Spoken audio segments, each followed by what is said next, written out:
you. Now we can go to the next presentation. Lisa van Heyden and Enno Pötschke. They will present their paper essay, Remembering Heat, Bodies, Buildings and Public Space in a Warming World. The floor is yours. Welcome, everyone. We are quite excited to be here, and I'm quite impressed how many people showed up. I was imagining a very intimate little circle, but now we are quite a full room. So I'm a little warm in front of here, but we're gonna manage that hopefully. I guess the first thing to mention is that we are quite grateful for the whole BINA team to have us. Aleksandra, Jelena, Aleksandra, it's a great pleasure to be here on location and also experience the town. And then also, of course, the LINA community who gave us the chance to be LINA fellows this year, which is a great privilege because we can experience so many institutions in Europe and talk to so many curators and teachers and professors and experts and professionals. That's quite rich and giving as a, I assume, not young professional, but as a starting professional, maybe. How we structure this is that we first and foremost introduce ourselves briefly, what we're doing and how we came together and how this research came to be.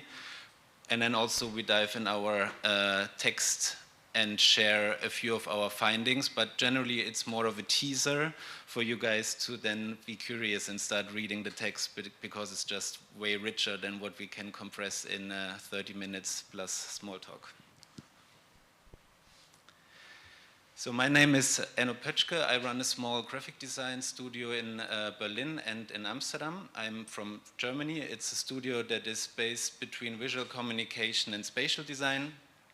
And one of my major research, or how I started during my master program to research about construction materials like sand and concrete, that all tied back to my dad's construction firm. Actually, he had this little sand pile that he would pile up for me that I would play flat, and then on a certain point it would refill, and I thought that sand as a resource is infinite, but it turns out within sand and projecting on the future there can be a scarcity in sand, an approaching scarcity of sand. What you see here is a screenshot of a visual elegy that I made called Transition to a Non-Extractive Future, which shows the harmful impact of concrete production and limestone extraction. And then here is another short screenshot. Hello. Oh, this is loud. My name is Lisa. I'm an architect and artist from Berlin. And in my professional work, I'm doing architectural work for an artist studio, and next to this I'm doing my own art projects, and I like to do installations mostly that deal with the relationship between the body and the building. So I'm interested in also the living entity of a building, for example the water circulation, the air circulation, and how to make that visible. Like here you can see one of my projects that was an installation that connected to the ventilation system of our school and make visible how the building is breathing all the time. And this is also where me and Enno got to know each other during our studies in 2023 at the Sandberg Institute in Amsterdam, where we also started working together. And one of these first projects was roundtable actually for the beneighbored critical studies department, and we got the task to build a table that facilitates 24 students. Somehow we came up with this idea of a pizza table, so it is a big round or almost 5 diameter big table that is based on slices that you can kind of rearrange to smaller parts, and smaller entities of people can work on it. I think the most interesting part here, besides the pizza concept, is that it's round, which kind of gives you a low hierarchy. So everyone sitting on the table has the same hierarchy rather than other shapes of tables that always imply a hierarchy. How we applied for the LINA Fellowship is with the project HVAC, a critical exploration of atmospheric infrastructures. And it is a spatial inquiry into how air conditioning technologies shape inequality, climate collapse, and power structures in our built environment. this fellowship that we are doing, and where we also had the chance to meet the Bina team, was about my graduation work. It's called Hyperventilation, and it was presented last year in Amsterdam in the public space. It's a functional sculpture that deals with the technology of air conditioning and translates it into a tangible expression where you can feel how this technology works, because it's just, I don't know if you know about the technology, but it's basically just dividing the air into a warm and a cold part, and yeah, the project was about the ecological consequences about it.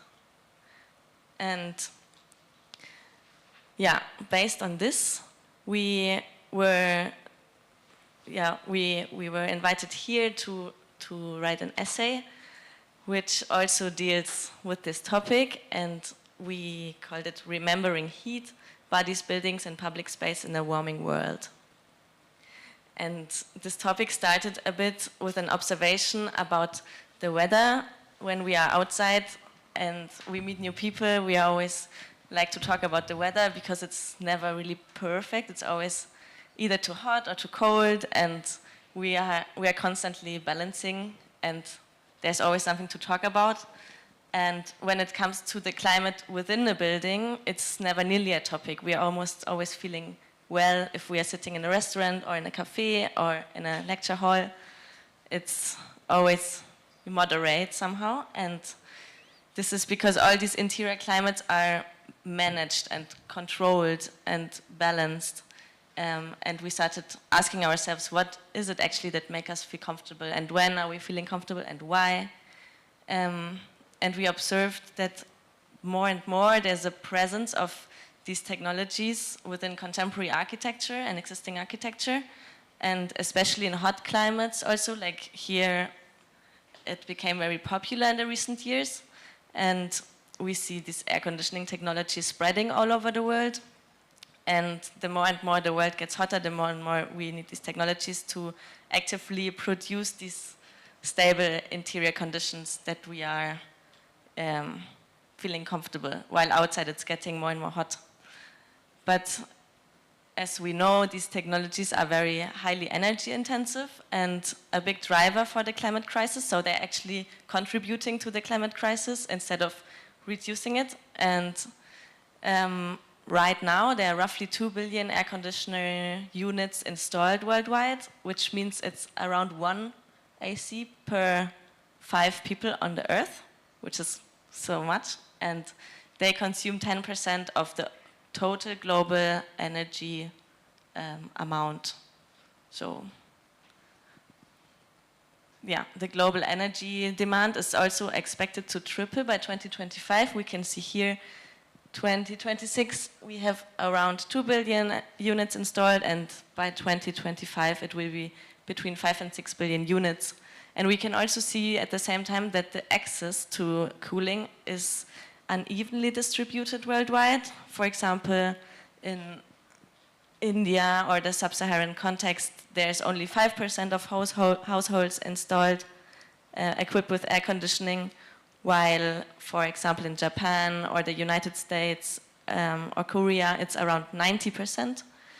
And here in Serbia, we are a bit in the middle. We have 41 households that own an air conditioner, and it's also depending if you are living in the city or in a more rural area. So in the city, it's the double amount, like 51%, and in rural areas, 23%. So these systems are, they also reflect the economic capacity and the geological position of where we are. And that's why we wanted to have a closer look where we can find other ways of living with heat before the invention of cooling technologies, and how we can learn from these times. Because long before the modernization and globalization, societies developed a lot of architectural forms, adaptations, interventions to moderate temperature differences and to mediate between this warm and cold that are more like a climatic knowledge that was generational and accumulated and integrated into the everyday lives of the people. And humans, for example, have used heat for hundreds of thousands of years. It's one of the basic elements of architecture that is also like in architecture theory. One of the grounding elements was always the fireplace, and then you would have the walls, the enclosure, the roof, and the bottom. But the fireplace is like the heart of the building, and where also the social life starts and people start together. And historically, in the houses, people would move through the different rooms according to the heat and the day and the season of the year. And then in modern times, architecture has treated this comfort and temperature more as a design objective, and these buildings that were built in the 20th century, they moved towards very standardized interiors, glass and steel buildings where you can nearly open any window. It's just, yeah, very like sealed and controlled environments, and you can't really interact with the building anymore. And rather than adapting to local climate, these buildings try to keep the climate outside and to have very stable interior conditions with technologies. Here you can see, for one example, which would be the Seagram building from Ludwig Mies van der Rohe, which exemplifies this transition from the adaptive to the sealed. And nowadays, we also have standards that define and organize this comfort zone, which are technical standards developed by expert organizations, and they define this comfort zone under specific conditions. So they regulate, for example, air temperature, humidity, radiant temperature, airflow, and create these zones where an interior climate should match. For example, an office building should be between 20 and 26 degree temperature and between 30 and 70% of humidity, and otherwise it feels uncomfortable and it doesn't match the standards. But there are also other models that are more highlighting the adaptive thermal comfort idea, where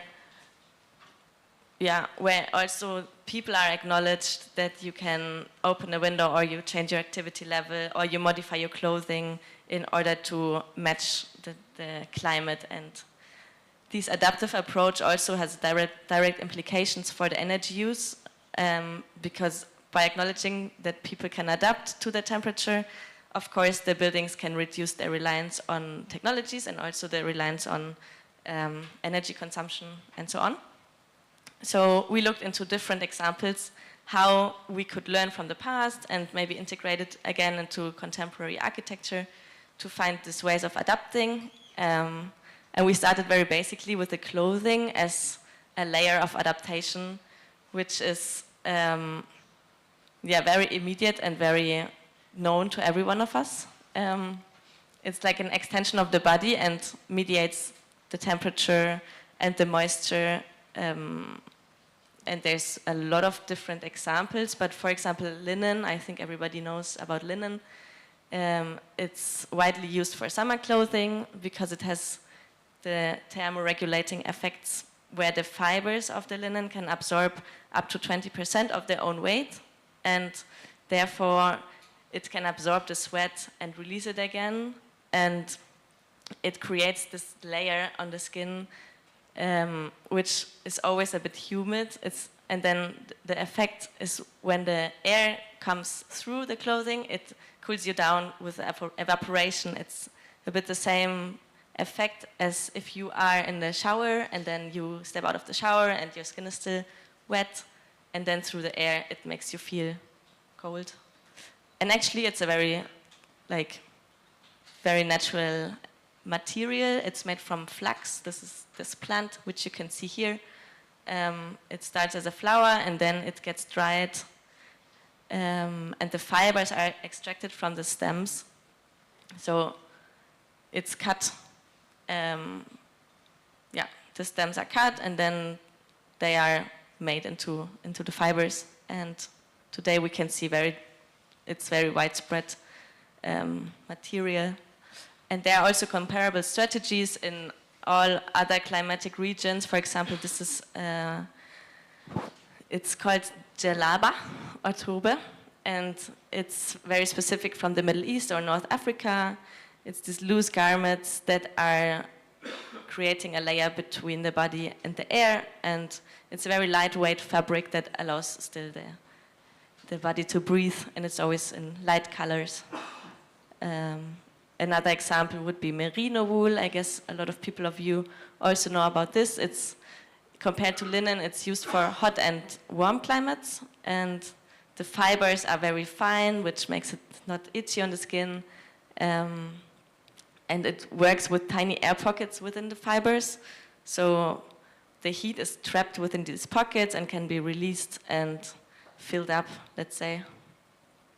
So yeah, as we can see, there's all over the world, we all use clothing, and it works as a layer of adaptation, and people can adjust their clothing according to the time of the day, the season, the activity level, their personal habits, whatsoever. And it's actively, here the comfort is co-produced between the material and the bodily engagement of very individual people and different styles.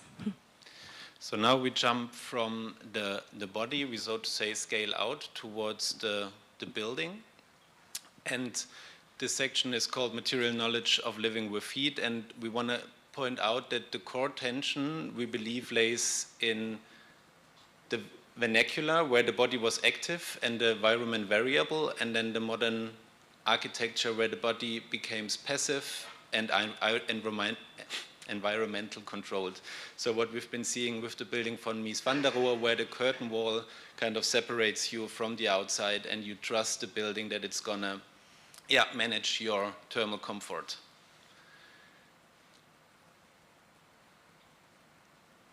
Right. So the first example that we want to look at is a Moroccan kashbar, which has a lot of thermal mass. And the thick walls of stone, brick, adobe, rammed earth act as a heat reservoir. So the key mechanism behind it is a temporal delay. The absorbed heat during the day will be released at night. So there is a daily balance of heat reflection in these buildings. That obviously works the best case in places where the temperature difference from day to night is the highest, which would be in Mediterranean areas, Middle Eastern, North Africa, and American Southwest. A more recent example to point out here, which works with rammed earth, which has the same properties or has thermal mass properties, is the Grande Primary School in Burkina Faso from 2001, which is compressed earth blocks, as I mentioned, on top of each other. You see at the bottom in red, and then this elevated roof that ventilates the air. So without electricity, you manage a decent interior climate. Same strategy, different look, so to say, is in Bangladesh, the Meti school, where you also have this elevated roof and openings for the air to breathe in, and the rammed earth in the bottom.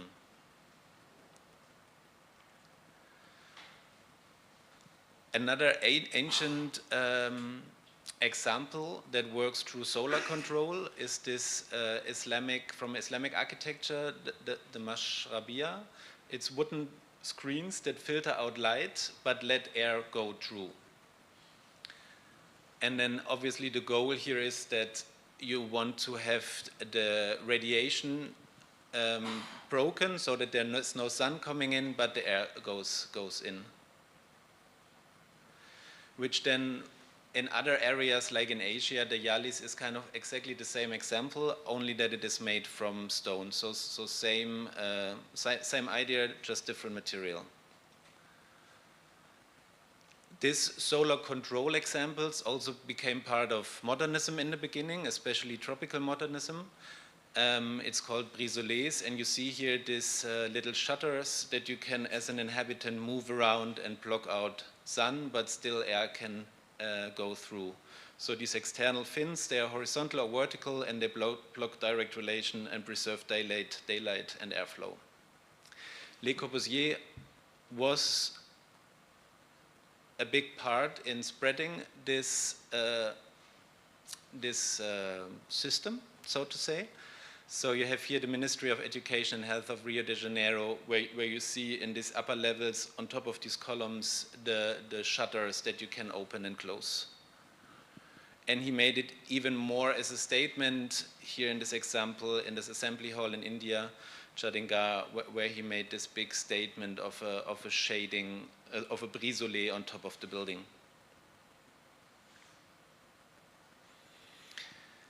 More as a sort of a transitional space is a gradient zone between the inside and the outside, so a place where there is a very much air circulation but also shade is the Indian veranda, and not only in India. Obviously there is a lot of veranda examples. For example, here the Mediterranean loggias, where social space and thermal buffer is simultaneously. And I guess the point we want to make here is that comfort is not delivered, but it is found. So as an inhabitant, you have the agency to move your body around and find these shady or well-circulated thermal spots, and you don't just believe that or trust that the building will manage that for you. One of our examples that we circle around a lot was this building by Lagaton and Vassal in France, where they added a winter garden in front of a former social housing. It became an intermediary thermal zone, so it was first and foremost extending the living space, but also added a space where you could inhabit in summer, but close off in winter. And so the thermal comfort would drastically increase, but as an inhabitant you had the agency to move curtains, to open the windows and make this, like, inhabit the space actively and not just trust whatever happens in there. An example of Lagaton Vassal about these buildings, which ties very nicely back to clothing, is operating the winter garden is quite similar to dealing with different layers of clothing. It is a bit cool, you pull something over your shoulders. When it gets too hot, you take it off. If there's too much sun, you seek out shade. The regulation of the climate in the winter garden is very intuitive, unlike many mechanized systems. We zoom even wider out from the building. So we started with the body, we went to the building, now we go into the city, more specifically in public space, because also the thermal adaptation operates at urban scale. Here an example with evaporative cooling, and Walaa, you also mentioned an example of a fountain within a courtyard, is here the Mughal Jabbar garden, where you see there is a centerpiece of a pool, and then there is little air streams going in all directions. And the cooler zones obviously emerge around these channels, and then people rest, walk, and gather. But again, it's this agency of the visitors or the people gathering there to find the spot that fits their thermal comfort the most. Also very obvious, low-hanging fruit, Mediterranean fountains, same principle. People can gather through the evaporation of the water and air. It becomes this cool space. That was the public areas. Now we go into a more enclosed space like the backyards, Chodoba patios, where the surrounding walls block direct sun for the most of the day. Spatial configuration promotes the ventilation in these spaces. So during peak heat, the courtyard becomes the most comfortable zone in the house, and it's semi-public, so you meet there with your neighbors and you have, you eat, you rest, you gather. Same principle, other area, South Asia, the Havelis. Or here the riots, riyadhs, that might be also pronounced differently, but it's Morocco, maybe that is quite clear to mention. One example, again here, very contemporary, is the Bahrain Pavilion called Heatwave from the Venice Architecture Biennale, which also won the Golden Lion. They've been proposing a cool pocket which works on geothermy.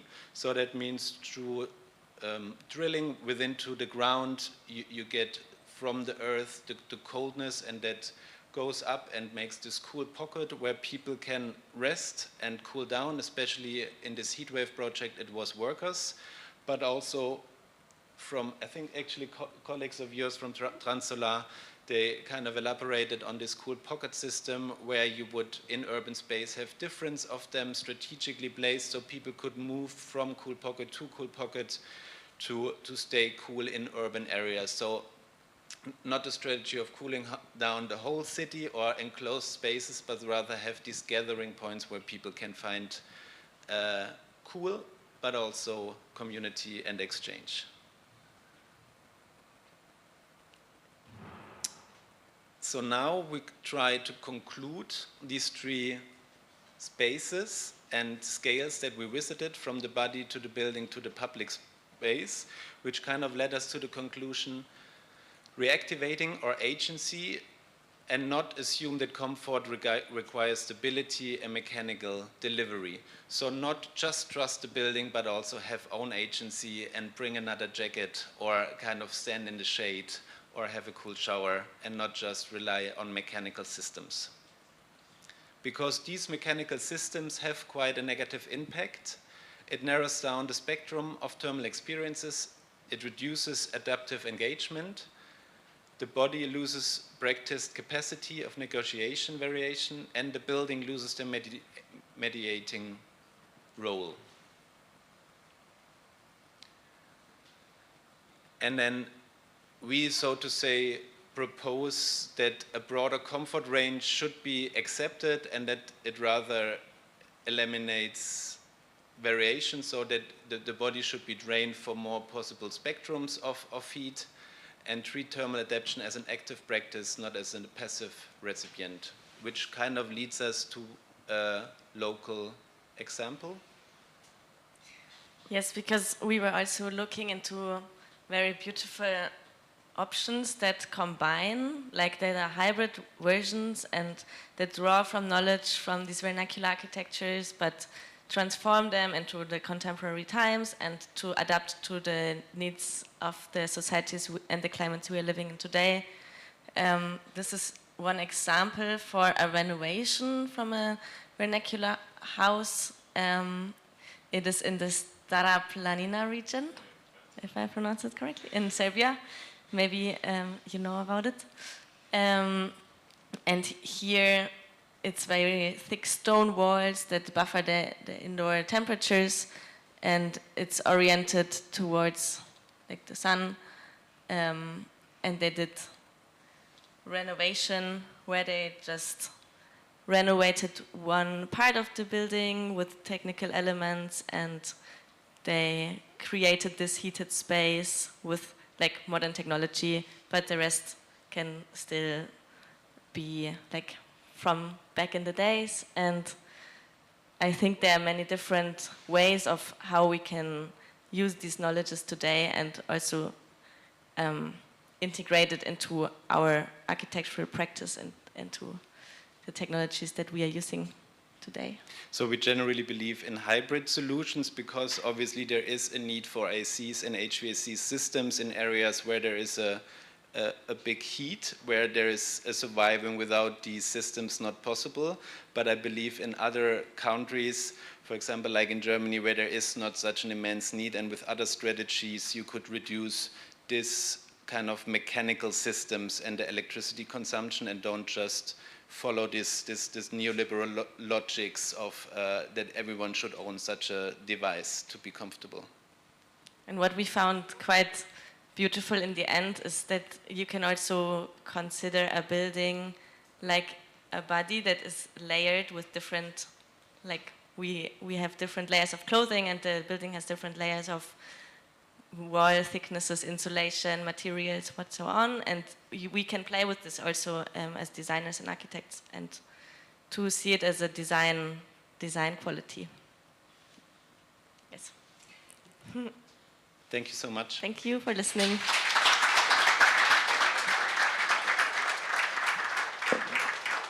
Thank you very much.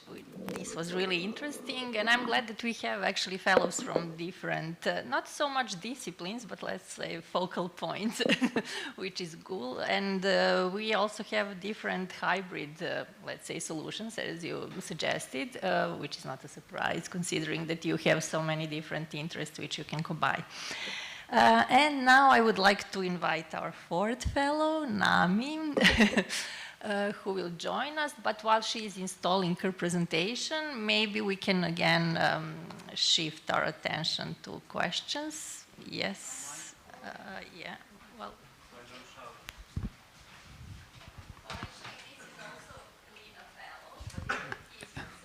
Yeah. Hi everyone, I'm Luca. Thank you guys for the wonderful presentation, and to Walaa as well. I was wondering, because you've shown this image of block 62 or 63, I'm not sure, with the units on the facade, and also this example from Stara Planina, which proposes a more like a passive solution to the conditioning. I was wondering, how do you see the future generally when it comes to HVAC, to air conditioning and similar topics? I mean, this is a more and more urgent question in architecture with rising temperatures and so on. How do you, in your practice, see the future? Is it more towards like a mechanic technological approach, or do you believe that a more passive design approach is what we actually need in architecture and design? I think from our point of view, like when I studied architecture, I was learning a lot about the technological solution and that they will save us, and we equipped our buildings with a lot of technical installations. But I think this is going a bit into the wrong direction, because as we see, it consumes so much energy and basically just drives the climate crisis to go and the world to become hotter. So of course the technology is there, and it's also really nice that it is there, but to balance it and to also implement these material knowledges and the adaptive models, that we also have to change our behavior sometime, and to find more seasonal approaches, that we don't have to heat up our house every time, all the day, everywhere. So, but to change a bit the way how to live in the space and to design them. But I think also it's same like with these examples, that it's a hybrid probably that is the best, in my opinion. I'm not sure if I can add anything to that, because I think that was quite solid. I'm also not an architect, and not a futurologist, so I'm not able to predict the future of architecture. I can just observe that modernism made us believe that these things are necessary, and that is a narrative that just isn't true. So I think to be aware of that and be aware of the options that there are, and then build a hybrid solution out of this is the way forward. And as I said, there are areas on the globe that needs these systems, otherwise you wouldn't survive. I mean, then the general question is, should humanity be in these places? But I guess we are, and we have to survive, so I guess that will then be a technical solution with electricity reduction, so yeah, improving these systems. Hvala. Thank you. I would like to add one point, because because I work on a daily basis with thermal comfort, also like in my work in Germany, and here I would like to differentiate first between the kind of maybe I will talk also like about my experience in Germany, but there is also this difference between this, like, let's say, like countries that they, like the norms and the legal, like the architecture kind of like frameworks, like are dependent on the mechanical system, but there is the rest of the world, like the global south, for example, when you don't always deal with comfort, but also with discomfort. And there is always the designer, the architect, but the user. And the user also has, they react with the building differently, which is also, we don't take it into consideration normally.